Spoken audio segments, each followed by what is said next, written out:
Renyo Ramogi Juan kendo machiegni chenro en maru piny koro wantiere karka wadanono mana Gaset mos ka Gaset ma kawuono wacho ang'o to gin gik mage momipe Gaset ariyo ma wan go pile ka pile wakwayi mondo mi wachak bedo kodgi sani nyaka samang warango kanyo ne ochopo saa 1 mar okinyi kamang kora wachako twak okinyi ma kawuono ka sani wantiere gi hawe mar bedo kae kod jofwa wacho ni chenro ne mana mar puonjruok ni gik mage mantiere ka to mokwongo tudri kodwa Facebook kwa kachal mar Ramogi TV wantiere live kachal koda YouTube yudo SMS line mar omena ria deka uchielo nono kan mi tudri koda kanyo at Cleophas Oloche Facebook Twitter kachal koda Instagram mara yudo kanyo at Cleophas Oloche sani Gaset ma Daily Nation kod The Standard warango mana ka mondo mi wachak none jafwambo man go kawuono bende ang' yudo thuolo mar omose oganda koro en onyak kanye to Nairobi ka to koro ageno tiyo tij fwambo machiegni Serfine. Erokamano Cleophas.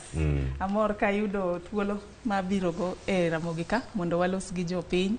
Wan tijwa en mana ng'iso gi gima timore. To seche moko kwa yudo opportunity kaka koro mae. Koro wamedo wadhi beyond. Wakoro wang'iso gi kuma gima report no. Gima nyiso to ging'e mang'eny kaka ifwambo to koro wakeyo wakeyo to wafwambo bi Serfine ka tiere Citizen TV kocha to koro ofwambo to keyo komachielo kocha to koduogo koni bende koro konya wafwambo to koro kwakeyo okinyi ma kawuono Serfine nyakanye to dala ni kanye jodala samoro ni koro ikaw ni Ramogi TV ka no gitegi no Ramogi TV ka Homa Bay County tene na Ramogi TV kenda mor kan ka jo Homa Bay amoso okinyi ma kawuono anya Homa Bay kamoro ni Ndhiwa constituency nyinga Serfine kaki wacho no Achieng uma atiyo Citizen TV to wana jo Royal Media Services wante kenda mor kabiri Ramogi ka Citizen kachacha every Wednesday ane daybreak kanyo tich mwati en mana rupinywa koro mana waruo piny kanyo to rupiny Ramogi ni koro iruo piny Citizen Citizen every Wednesday mana kamano poch gi pak jok moko bende oro kanyo wanyo gisechako mana wacho kanyo ni jogo mawuok e mbalariany ma Moi ma Eldoret kocha bende oro ni gineni mage jogo mantiere ka bende maneno to jomoko be imakolo koso wakal kanyo ng'we wachaka ne gi Gaset mar The Standard mondo Ramogi Juan don koro nyaka sani koro wachako Gaset okinyi ma kawuono Gaset ma The Standard kono ma Daily Nation Serfine gik mathoth notimore ahinya oko bende ka waneno gi Gaset ma The Standard kacha kono mar Daily Nation gino momi pek en twak mano mara wacho ni weche mane jatend piny olose nyoro kane ntiere e od bura wacho ni mane twak mane koro ya od bura ayanga mane gino mondi kanyo koro wacho ni pek mano chiwo en mar loso uchumi mapacho ka mago omi pek e ite mar 4 5 kachiel kod 6 kod mano bende mar 7 mar gazeti mar The Standard in kaka ni nene weche gi duto kaka ne oloso gi gazete gi duto mag wach momi pek kawuono twak mar Ruto manyoro to kata kapok wadonje twagno Cleophas ani ngini nyoro kana winjo ka jatend piny loso to gimoro no bire pacha ngini ji mang'eny olap dhogi osebedo ka ndong ne wache bedo rais to ka ng'iyo schedule mar Ruto in the first 2 weeks ma Ruto osebedo jatend piny osebedo modich kabisa iparo ka nobedo sworn in immediately ofly odhi e ik mar Malkia Elizabeth mar ariyo ochako oidho ndege kendo dhi US kachacha o attend that conference marunga matin oseduogo bedo gi chokruok State House ochako luongo cabinet secretaries obedo gi mkutano kodgi yani osebeda back and forth ma ngiso ni oken tich mayot lakini waseneno pogruok maduong' e the first 2 weeks ma Ruto osebedo president kendo nyoro no ka opportunity moromo gi jood bura ne en a joint sitting of Senate gi National Assembly to gik mang'eny mano wacho ma revolve around gi mosebedo ka anyalo wacho ni en a very big foundation mar campaign mare mar building the economy kendo economy mare kong'iyo strategy mare en mar ng'iyo what oluongo ni the hustler economy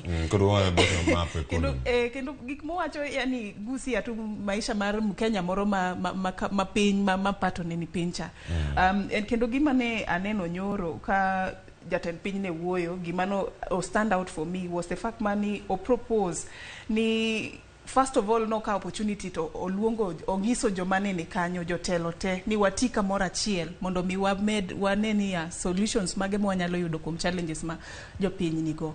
Ingeni mano ne en very important ka biro from the head of state nikech wasebedo give a very intense campaign season ma jomoko nitie mane support and a different political regime. Jomoko nitie mane support Kenya Kwanza, jomoko ne ni jojo Azimio, to jomoko be nie diere ka jo independent. Koro ingeni ko wacho kamano to wacho ni koro waket siasa bathe matin. Koro sani it is time for business. Kaka nyo bende komano chako goyo okia kaka ne ikawe kata kani nene ko wacho kacho ni jalop jatend piny ne odoko bedo jatelo mantiere opposition kata wacho ni kweth makoro pingo piny owacho kata mane gito piny owacho e koke kaito jal mantiere opposition ne odonjo sirkal kendo ne achiel kuom jogo mane sirkal deo ni nyalo bedo kache lemo mara bedo jatend piny Kenya. To sani koro weche olokore, jal mane kwedo piny owacho makoro en sani jatend piny Kenya, to jal mane koro tiyo gi sirkal koro sani jatend piny machon Uhuru Kenyatta koro e jatend kweth mabalo kod sirkal kata kweth ma kwedo sirkal.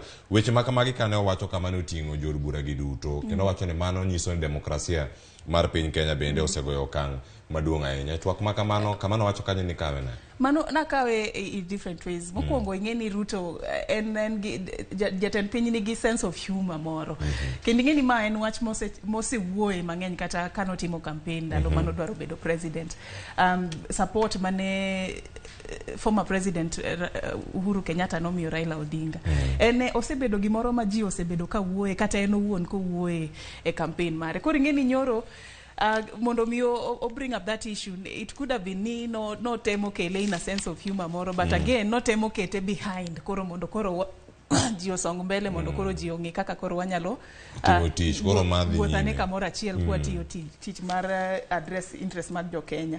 Koro ingeni it was anna kawe ni no ken gimoro marach, it was just a good platform mondo mi owuo kamano mondo ngis joge ni in as much as ni no ka yudo opportunity mar bedo supported kodu, but I'm ready man mondo mi ati kodu. Koro ingeni it was a show of unity from the head of state Nyoro. To anyalo wacho beni ingeni ko wacho kamano ni it is okelo no ngiso demokrasia moro. A history mar politics mar Kenya wang'iyo gani the president manitie ko wacho ni so and so tosha kata ko wacho ni Cleophas tosha to mane mane direction nikech en gi connections mag international, en gi resources, en gi everything monyalo timo mondo mi ng'at mo wacho ni tosha no obed rais. Koro ingeni kamane kaka Kenyans osebedo wired. Koro it was a different thing ka okodhi kaka ji oseng'iyo ni this is how the political system dhiga. Koro ingeni mondo mi wach ni it is a show of democracy, mano ne en gimoro ma very important as well. Kama achiel kuom gigo mane orangi odiochieng' manyoro nyakoro Ramogi jwang' ite mar ang'wen mano mar gazeti mar The Standard koro kacha makoro ntiere weche makoro wada chako rango nikech mano kore twak mane jatend piny Kenya mano William Ruto ne oloso odiochieng' manyoro. Mano koting'o bero chenrogo mag choko osuru. Mano ka warango ite ni mar ang'wen mar gazet mar The Standard kanyo makoro wacho ni ntiere weche mopogore opogore makoro chiwo kaka uchumi mar piny Kenya nyalo duogo kendo ma bed ma otegno. Kanyo wacho ni nitiere weche go mag subsidies ma bende no wacho kanyo mane okang' mokwongo mane okawo mar gole oko nikech oganda ok desika holo pesa oko mondo mi oyud chiemo ma ginyalo chamo e piny Kenya. Mano wacho ni weche go mag consumption mago mag subsidy kumoro amora ma gintiere mondo mi oganda yud thuolo mar keto mwandu. Mano wacho kanyo ni investing e weche mopogore opogore kachiel koda tiyo gi doho mapacho ka yo moro makare, mano ka girango ni chenro gi duto odhi e yo moro kachiel koda loan. Wacho ni hola gi golo ji e CRB akeni ojende to kawe yo machalo nade. Wacho ni kacho ojende mathoth odonjo kaka to rwak gi e CRB kaluwore kod gope matindo tindo ma oganda gi nigo. Sekta mopogore opogore nitie gi kaka bendo da chulo gope kaka ni winje e thuolo ma ndalo 100 gigi bende nyalo thuolo mara timore yo moro ma oganda nyalo bedo ni rito kose ni moro manyalo kawo long term banging ne bicho wanya chako neno gik makamage miwacho nyaka Aslafan ka bende kore ludo walo mochune weche ko mag digital economy bende kore ikono kanyo ni wabo tiyo gi lony manyasani mar keyo kata mar wacho ni jok mage monego yud Aslafan gi Nikech asla fan chal ko ima di replace kata ka udhi bedo kacha e thuolo mar youth fund ponono. Mano kaka en to be wadhi rito mondo mi wane nikech ang'eni sani jo Kenya nigi riyo kendo gidwa ni mondo gigite otimre kata kawuono kanyalore. Promises gi dhi konyo maisha gi, lakini ng'eni nitiere procedures manyaka lu. Moko nitie madhi dwaro kata ni mondo sheria olok matin, moko nitie madhi dwaro ni Ruto jatend piny ok nyal tiya kende ni o make declaration kende, nitie nyaka luong ji achiel ariyo adek ma usika gi different departments mondo mi otimango, mondo mi oket ratiro e weche moko mo promise Kenyans ki. Koro ng'eni kata ka wawacho ni mondo wageno ni mondo gigi otimre kata kawuono to ok nyalre, nitie mana manya timore kaka koro Fuliza jogo wayudo mano konyo ji lakini minya tim sani kendo aseneno ka jatend piny ong'iyo to neno ni minya tim sani watim kawuono watieki kaka judges mosebedo kokawo higni mang'eny cha odonja ni ito wacho ni ma inya tim sani we watim sani lakini nitie moko manyaka kaw time matin but the only thing manyalo konyi koro gi jo Kenya marito manigi expectations e weche mano promise gi en ni mondo ket mikakati mar mondo kata ka girito to gineno ka progress moro nitie, kik ni weche odhi oling thi koro mokwane kata ni ang'o matimore nowacho kama to koro kwane gima timore kaka koro wach cabinet secretaries the other day kane owacho ni o promise a 50-50 representation in cabinet okochopo, lakini ne waneno ko temo ochopo kamoro. Koro ng'eni wageno ni kata kodhi ka PSS kata gi CSS waneno ka gima nitie dalili ni odhi timo odhi continue with that goodwill mar include more women in parliament. Koro ng'eni kodhi gi that strategy to ji dhi bedo patient kata kokawo 3 years kata kokawo 4 years but by the end of his term mar 5 years kopo nono ni mane term modwa no serve to wane ka nitie pogro kaka nochako gi kaka yeah mana kamano be nyabedo ni okotieko pod en gi thuolo machielo mar bedo jatend piny Kenya kendo ka ponono yiere bende to kiero mar higa mar 2020 kod abiriyo mano yiero mabiro. Kamachielo nitiere wechego mag osuru koro loko nying KRA mano en ga Kenya Revenue Authority mondo bed Kenya Revenue Service gik mantiere kar kacha ka mana achiel kuom lokruoge moko mane owacho ni nyalo konyo oganda mondo mi choko osuru ni ochopne nyaka jal man piny kacha jal moro ma ok nega tien golo osuru kata ni mondo ka osuru ko kuome kata mondo mi oter osuru mare mondo yud yot en paro moro maleo kendo makare manyalo konyo oganda kaachiel kod chulo gope mamoko mabende no wacho ni en thuolo mara tiyo kod kata usuru mwachoke piny Kenya ka nikech wacho ni usuru temi choko tiyo kuom chulo sara mag jotije piny owacho kaachiel kod weche moko wacho ni recurrent expenditure moko nyalo bedo ni tiyo go tia pile ka pile ma tiyo go e apisi mopogore opogore to gik maka magi choko usuru loko nying en gimoro madhi kelo oganda machiegni kod duol ni machoko osuru mapachoka. Gimoro iwacho kanyo ma very important ni nitiere Kenya moro ma ok ne tiende mar mondo bi ochulo osuru nikech oneno ka gima nyalo explain go wachno en ni the system osebedo kwa tiyo go sani osebedo ka keto mzigo maduong sana e shoulder mar Mkenya mayudo income matin no.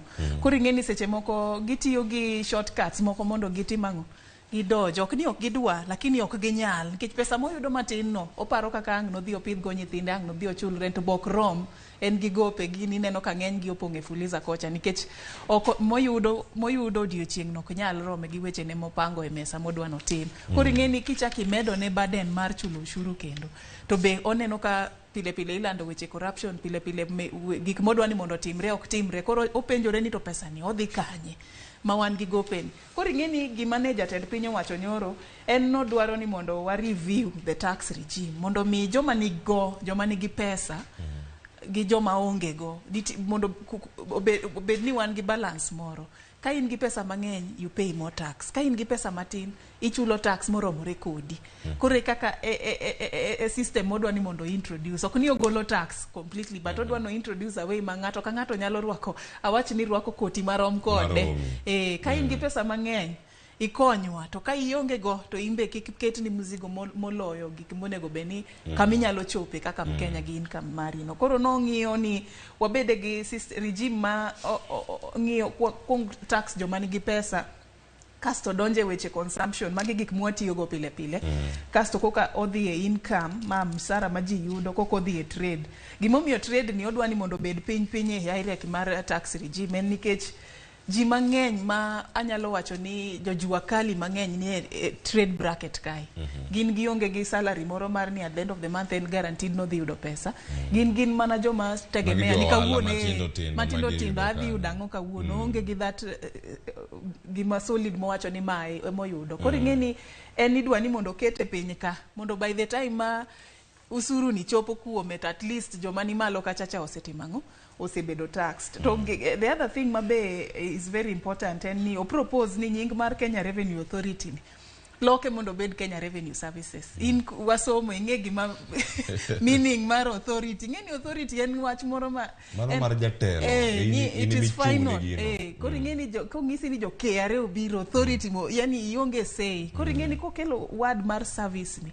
Apa ni en PR moro motemo kelo mondo jo Kenya kik luor jo KRA wacho ni jojuok mabiro ga e chiro mopogore opogore ka biro ga mondo migi juoga ni 20 maen go cha goli mane gima no wacho Serfine wach mano wacho ni overtaxing jok mage the trade to wealth itimo ne gi undertaxing gik makamagi mondo mi orangi ni timo geyo makare ma gik moko bende modhi neno ni mondo mi ochoko osuru ne makare mano ka gitiyo gi service cha koro authority chako gol ok neni jatelo bire wach mane mama na ng'at motiyo go mama na ng'ama chwalo mana chenro mopogore opogore mag piny en service en osuru ni kachulo it is for me for my own benefit an kaka ja Kenya pesa ni dhi konya e weche moko achiel ariyo adek kendo kodhi mbele gi kaka ochano ni ko wacho ni pesa ni idhi tim kama to keep that promise. Okapani jo Kenya dhi luoro chulo osuru ka ok en mzigo kuomi to it is going to be a really good strategy. Mana kamano bende nyakora moga jwang weche thoth ntiere karaka moting'o kachiel koda kedo koda ngaji maliyo kachiel koda oro kuonde mopogore opogore manyaka sani nitie kuonde ma otuo ma ok yud kata pi nitie kuonde ma kech nitiere counties maromo 23 mano kaluwore kod gino mane jatend piny Kenya William Ruto ne owacho odiochieng'no manyoro. Sani gisechako chenro mar pogo chiemo kata mayo ni relief ne oganda mawuok e counties gi duto ka irango ni girom nade mago jo Kenya maromo 3.5 kama gintiere kacha en maneno ni giduto girango gido chiemo yomro makare oro chiemo ok en gima rach to gimane minyalo tim mondo mi okony jok mawuok e counties gi duto en wich teko mar dhano ema miyo lokruok mar kor lwasi gi timore yo en climate change gik matimore kacha matamo oganda mondo mi oyud chiemo tuo med bedo kamano mano pod nitiere gazeti mara The Standard. Ma en gima onego beni apani stakeholders osebedo ka discuss wach ni kata ko ang'iyo the issue mar climate change ma kori raise no adier jomo ng'eyo kendo jolony e weche climate osewacho ni human behavior kaka wadak gik mwatimo ose kelo wach makoro waneno mar drought ni wacho ni it is the worst mapok wa experience in 40 years to kendo king'iyo predictions ma jo Kenya Meteorological Department omiyowa ing'isowa ni the next season mar October December rainfall koth mwadhi yudo ok dhi rom kendo ok wanyal sustain agriculture kendo ema en gima waseng'eyo mangiso ni situation makoro wane sani kaka country ma 23 counties koro sani ok nyal yudo chiemo e moro malong'o en gima wadhi go mbele for some time koro gimonego beni sani wang'iyo en niya ere kaka wanyalo survive under these circumstances kwa ng'iyo kaka watimo weche mag ukulima ginango mwanyalo badilisha nikech nitiere countries machalo kaka Egypt magin desert gin gionge kata koth to gitiyo gi pi mawuok mane nam gi ujuzi manyasani ma ginyalo tiyo go mondo mi jog oyud chiemo kendo gi export chiemo nyaka ne wan kaka Kenya one country ma very fertile koro ng'eni mage gik monego beni wakoro wang'iyo jomosomo manyalo dhi kocha to timo research to ng'iyo ni ang'o gidi mwanyalo biro go mondo mi wa invest e country waka kuonde minyalo nitiere kuonde machalo pastoralist communities gi magin ng'eni pachgi ogeno sana weche livestock kendo gin ging'eni ma kende kika wanyalo survive sani onego beni koro ing'iso gi ni ndalo makoro selandi ni kiangazi dhi bedo ndalo moselandi ni weche koth ok dhi bedo maber ok wadhi bedo gi chiemo mawamiyo kata livestock gi inyalo uso gi tikan pesa ni kate bank kate bengi kamoro mondo mi ka weche olokore kata ka things have gotten back to normal inyalo chaki dhi ng'iewo moko kendo chaki bedo go but gin ng'eni gi hold on chalo nyathi koro ng'eni in kata gi 300 kata 600 head of cattle to koth onge chiemo onge kaka itim, koro ing'e ni you are like a slave to them. Bang'e ni githo kae king'iyogi. Moko nitiere kata sani wa report cases mag mental issues e kuondego nikech gigeno gi ahinya. Chidwa neno gi ka githo kanya achiel i lose kata 300 head of cattle. Ing'e ni moko nitie jo Kenya Red Cross report ni nitiere cases of suicide magise report nikech wechegi. Koro ing'e ni sani onego bed ni jolony dhi kono to puonjogi ni nitiere other ways of life. Nitiere kaka inyalo embrace other things. Nitiere weche irrigation munyalo tiyogo mondo mi uyud chiemo. Mine nyalo donje kata trade, loso beads, timango. Nitiere weche mang'eny munyalo timo mondo mi uyud pesa, mondo mi uyud kaka unyalo dak. Ok ni ochuno ni nyaka just rely on agriculture and livestock. Ang'eni mano to culture, mano part of tradition in certain parts of the country, but a change of mindset considering gi kaka weche dhi sani, ki kaka weche climate koro tero wa sani. Onego beni we open up our minds mondo wayud kaka wanyalo survive. Lokruok mag paro makamae, wach nyalo bedo machalo nade ka warango kata kaunti ma Migori, gwenge Manyatike, nitiere oro, nitiere kech, nitiere karkacha, to oganda gi duto pod nitiere koda nam lolo mantiere kacha. Kata po nono ni nitiere lokruok mar kor lwasi, nam cha pod wantiere go. Nam ni wantiere kaka oganda wa majoluo nitiere kacha. Kech maka donje thurwa kacha. En tiende nang'o, nitie jogo ma osomo molonyo wechegi mag pur, mag rango kor lwasi, to waonge kod teko mar tiyo kod pi mantiere nam lolo ne yo makare kosoyo. En ang'o matimore ahinya? Apa ni anyalo support gimiwachono nikech ing'eni kaka ji timo agriculture sani. Kidhi e kuonde ma rural kuondego, iyudo ni gitiyo gi technology moro machon mane kwerewa otiyogo, mane dewa otiyogo chon. To sani weche oselokore. Kaka kori wachono, nitiere kaka jomosomo jomolonye wechegi. Nyaka dhi to break down that information e yo moro ma jo dala nyalo understand. Ma ipuonjogi ni kamae kaka inyalo timo, kamae kaka inyalo take advantage of the opportunities ma in go. Nikech koro watiyo gi yore moko mane watiyo go chon cha. Piny koro sani oselokore. Those strategies ok nyal work generation masani. Lakini information michiwo, apa ni information moko obedo broken down e yo moro ma ginyalo understand, kata e yo moro ma ginyalo tiyogo.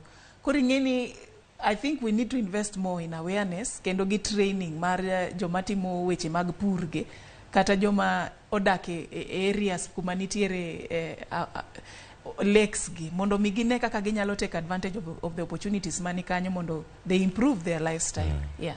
Moko kuom wechego manyalo konyo kora Ramogi Jwang' sa osero kanyo sa achiel dakika 4 ma pod wantiere kar kae. Weche mamoko mantiere ite mar 6 mar Gaset mar The Standard, wach mantiere kanyo ni Ruto koro okawo CDF gi Senate Fund. To timo ne jod bura kama, oliero gi kamae. Owacho ni koro magi gigo mamit makelo nu gigo mantiere kar kacha. Kelo Senate Fund ni madhi bedo agulu manyien mag omenda ma senators dhi bedo katiyo go mondo girangi ni oversight kaka gitime kata tiyo kod omenda machalo kamae. Owacho ni medo omenda mar Senate Fund ewi mar CDF ma bende doho maduong' mogik mano Supreme Court osewacho ni en ataro mar chik okonego bedi gik makamagi. En fuong'ruok machalo nade ne counties wa kachiel kod jotelo gi duto. Nano kane gimora ahinya, nano kata ka Felix Odiwuor jalango jod bura malang'ata ka bende ne loso ka wacho ni koro senators bende doge dala gi Senate Fund gidhi gi yuke jamna ka gintiere dala koro. Weche gi duto ka Ruto ne chiwo singo makamagi, jod bura bende biro rango en gino makelo pesa kendo ok gibitamre e gigite. Ang'eni inyalo guess kuma ma dhi nikech gimora mora ma usu jo bura yudo pesa. Ing'e kaka gibro kawo mano gidhi kawo gi priority kendo ginyalo timo anything mondo that mano obed passed. Koro ing'eni the fate of CDF and the Senate Fund maka en gimoro manyalo bedo possible kendo gidhi timo everything mondo gi make sure ni gipitisha mai. Lakini watch CDF gi Senate Fund ng'eni Ruto be nyaka ne omany yo moro monyalo entice jomodhi tiyogo nikech ing'eni jukumu makoro en go sani ok onyal timo kende. Odhi need support mar both houses, the National Assembly gi Senate, to odhi need support mar jo Kenya Kwanza ma ni side mare kendo odhi need jo Azimio be. Koro nyaka no yud gimoro ma is a uniting factor. Mok gidhi fight over. Ka en wach pesa tinge ma osega kelo jod bura together in even in the history of politics in this country. Koro ngeni wach CDF ne en gima ne wawinjo ka jod bura from both political factions no raise complaints about.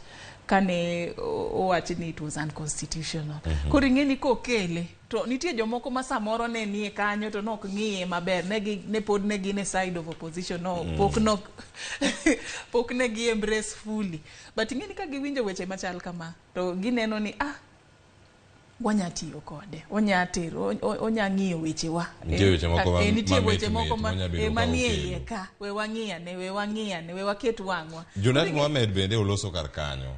Nitie gima wacho kanyo ko wacho ni jatend piny Kenya William Ruto nego weche go ma wacho ni house business mondo lose mana kacha ka garango kaka itimo oversight. Onego wene mana jod bura mondo losi. Matiende ni kata ka ponono ni gik mabecho gikelo kawuok e sirkal. Ndiye jod bura mantiere kweth mapingo sirkal kata maketo jod bura go manok. Awanyo kata jogo maonge sirkal, jod bura maonge sirkal. Bende nigi paro mopogore ni jatend piny Kenya bedo ni donjre ahinya gi weche go mag od bura. Poko chako donjo kene en mana first address to the parliament, lakini hapa ni notimo ma ingeni okonyal implement kisheria, okonyal implement kende. Nyaka gikale od bura. Of course nyaka gikale od bura at the end of the day, lakini nyaka noti gi that opportunity kungiso goodwill. Gimoro ni goodwill ni an kaka jatend piny aneno ni ber. Kura wenu nikech ngeni procedures en gani ochako gi od bura kasto bange koka odhi iri jatend piny mondo goe koke. Lakini ngeni ko chako kama tingeni koro ngiso geni an amiyo green light, amiyo blessing, an gi goodwill. Koro wenu koro unu mudisa koro unu kudwaro golo CDF, kudwaro golo weche Senate fund, kudwa wito gi oko koro un, lakini hata wacho ni ne ber. To wach Senate fund ni ngeni nyoro kanoloso be no wacho gimoro kendo kanyo mane usu kako dwa timo, kako dwa run his government. No wacho ni eno dwa ni mondo beda ayanga transparency une gimoro amora matim. Adwa ni mondo Senate gi National Assembly obed gi that authority mar timo oversight. Cabinet secretaries biro ubro penjo mudwa penjo gi gibro explain policies ma government, gibro explain projects ma wango. Tingeni man en very important ka come from the head of state. Nikech previously gima waseneno katimore ni most cabinet secretaries kani dwaro gi mondo gidhi gi answer some questions. Moko ok dhi, moko oro PS, moko oro kiangawa. Koro ngeni jogo ok nyal duoko penjo kaka idwaro nikech boss onge. Koro ngeni gibro mana refer ni wabro duogo to onge mangiso ni committees mane deal gi weche gi ok nyal move gi whatever it is mane gitimo. Koro ngeni ka jatelo wacho ni adwa ni mondo Senate gi National Assembly jod bura te obed gi that power maginyalo make sure ni they play their oversight role, the Senate plays its oversight role, which includes even bedo gi pesa, bedo gi fund maginyalo run kendgi mondo gi play that role effectively. I think for me that was important coming from President Ruto nyoro. Mawe weche moko mantie kanya koro mage jwang momori kanyo ngirange gazeti mara The Standard yude kanyo ite mara uchiel kar kanyo ka oganda bende koro golo paro mopogore. Moko wacho ni twak ma odiochieng manyoro mar jatend piny Kenya nok gineno kama ochome. Jogo manyalo wacho kata ni ok aneno na ni nen mana kisungu mingi ma gik mana giwacho kanyo. Paro go duto ntiere kar ka. Mano kaluwore nyaka gi pat jod bura mamoko mano moting'o nyaka Opiyo Wandayi mane loso kar kacho. Oganda moko bende wacho ni nen chir mane jatend piny Kenya William Ruto nego kinde mane oloso, jomoko neno chir mare, jomoko bende no wacho ni giseneno weche mantiere kar kacha, to moko bende wacho ni moko no lak kata ne onge gi gino magi wacho ni clarity. No weche mane wacho moko ne ok ler, moko bende ne onge kata gi weche go ma ng'ato nyalo kawo motegno, wacho ni ne onge seriousness. Moko bende wach kanyo kachiel kod jaod bura bende mano Maseme, mano James Nyikal. Paro opogore to kedango gi gin mana jogo mawuok e kweth siasa machielo. Ka ineno Eldas, jaod bura ma Eldas, mano kanyo Eden Kainan, gino mano wacho ni speech ne en inspiring, ne miyo oganda geno gik mabecho madhi bedo katimore. Kata in bende nyako Ramogi Jwang' in gi pachi, inyalo mana konowa pachi ni en mane SMS line mapod 2:06 ikete mar Ramogi TV kinde gi duto. Ka wadhi nyime, ite mar 7 jod bura chako twak margi. To ka gichako twak margi, nitiere gik mathoth mapod rito gi kacha. Wacho ni gidonja kama, to gin gi weche moko mago moting'o ni jok mage man gi kweth mathoth, jo mage magin majority, mage magin minority. Mano ka gin od bura. Ka waseng'e majority to wang'e minority.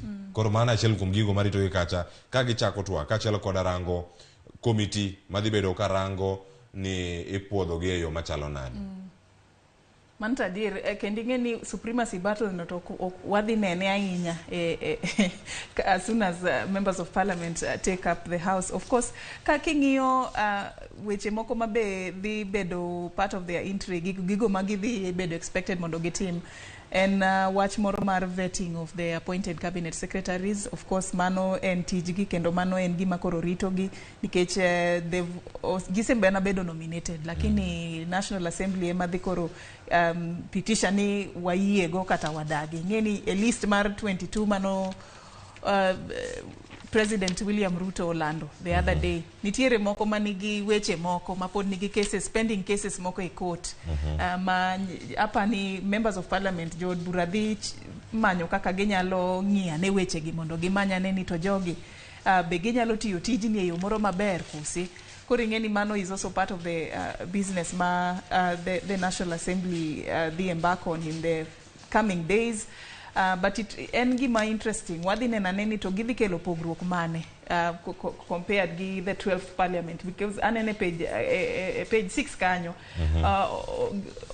standard or list bills mane okobedo passed e od bura no mar 12 ma the 13th parliament od bura mar 13 dhi inherit gi wacho moko include gik machalo kaka huduma namba mano kelo debate kabisa ndalo moko kae, the public debt management bill of 2020.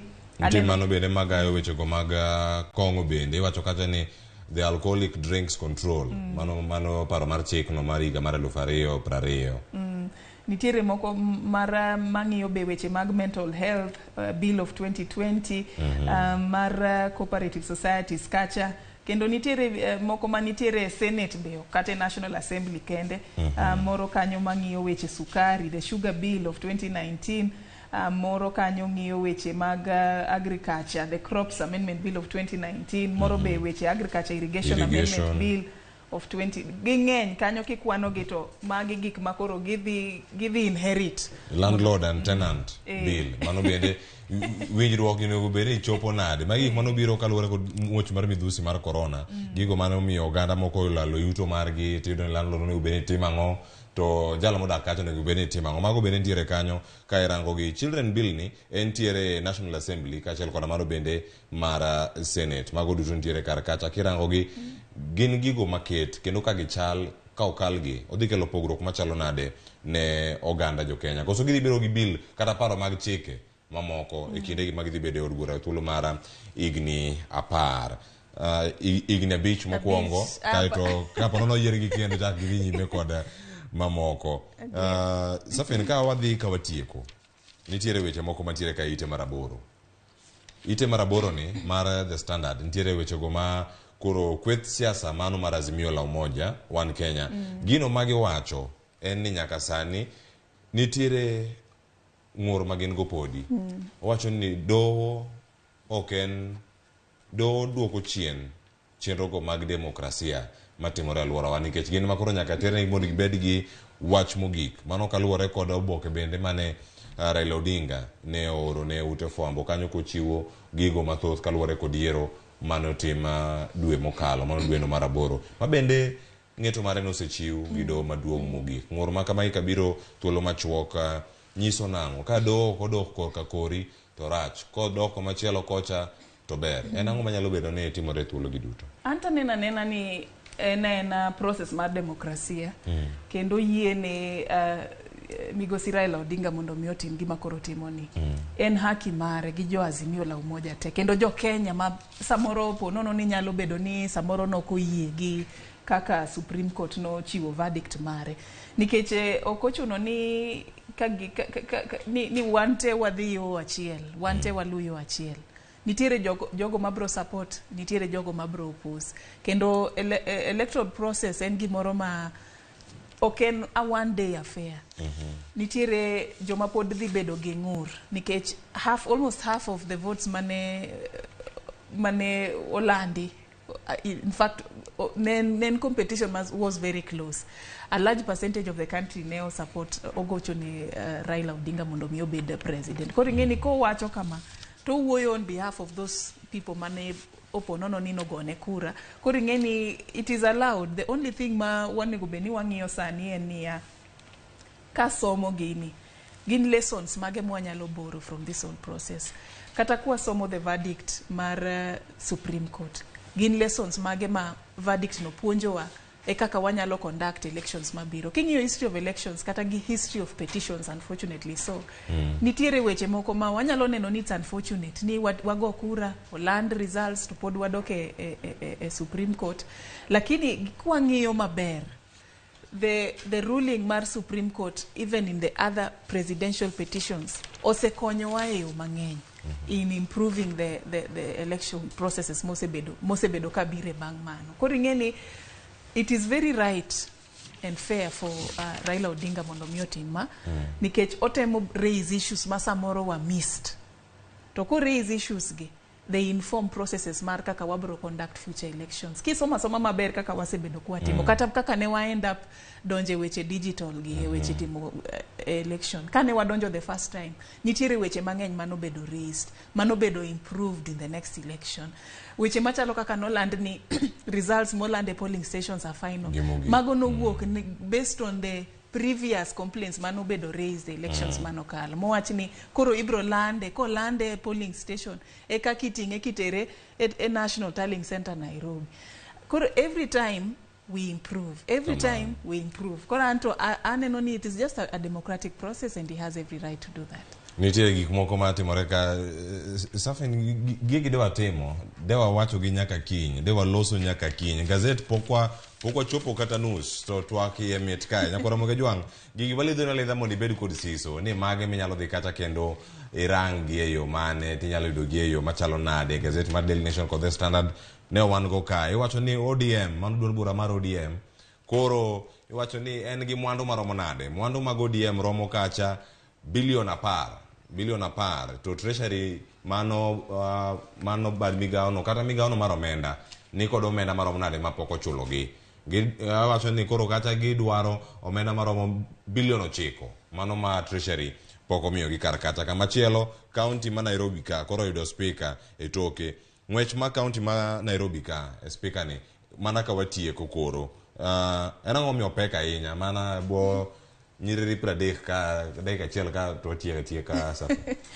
Gimomiyo opek en nikech ing'eni county ma Nairobi ok en county machalo kaka counties mamoko go. En the capital city mar Kenya.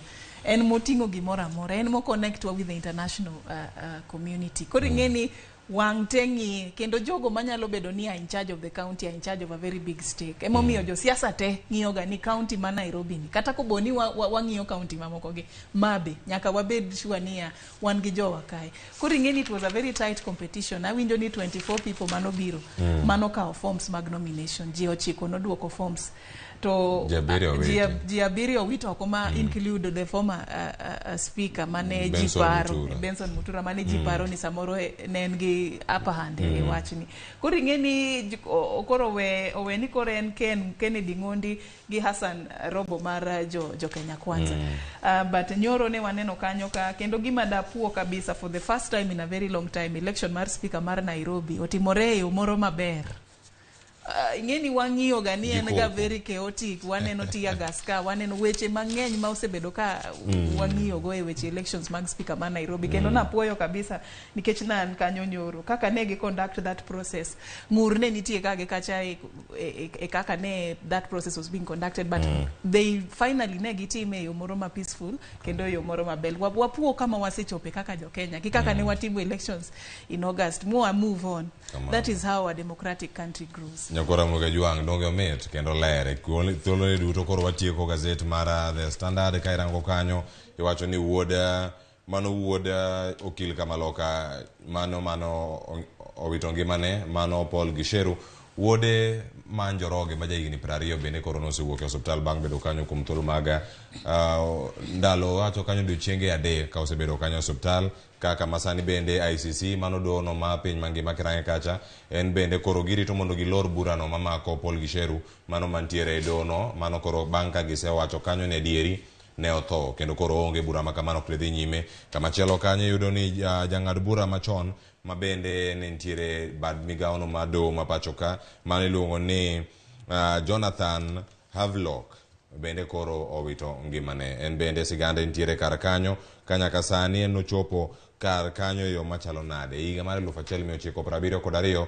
nosechopo e doho ma pacho ka. Tiparo ni en bende en achiel kuom jogo ma osekawo thuolo matin ahinya katiyo tijegi kaka jong'ad bura ma pacho kae. Mano ka warango wechego mantiere kar kanyo.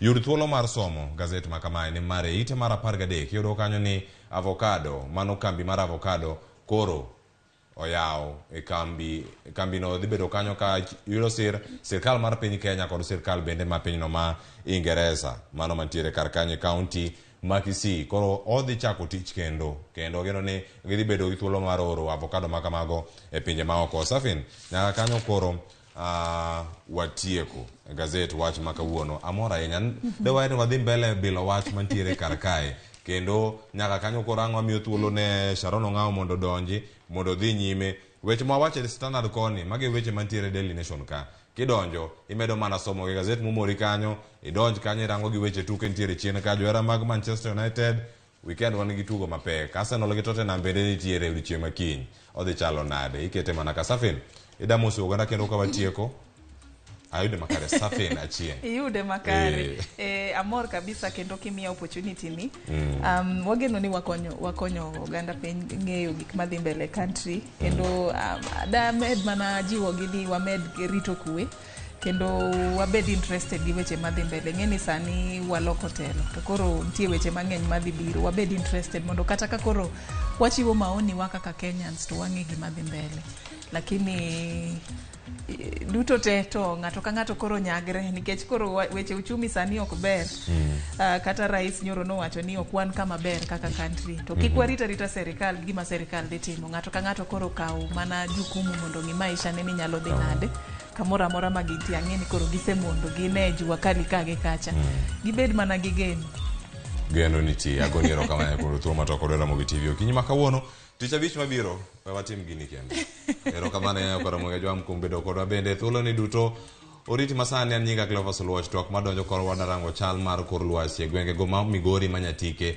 gik magi mosebedo kanyo katimore nyinga Clovers Luoch oriti masani medo kete mar Ramogi TV chenro pod en mar piny.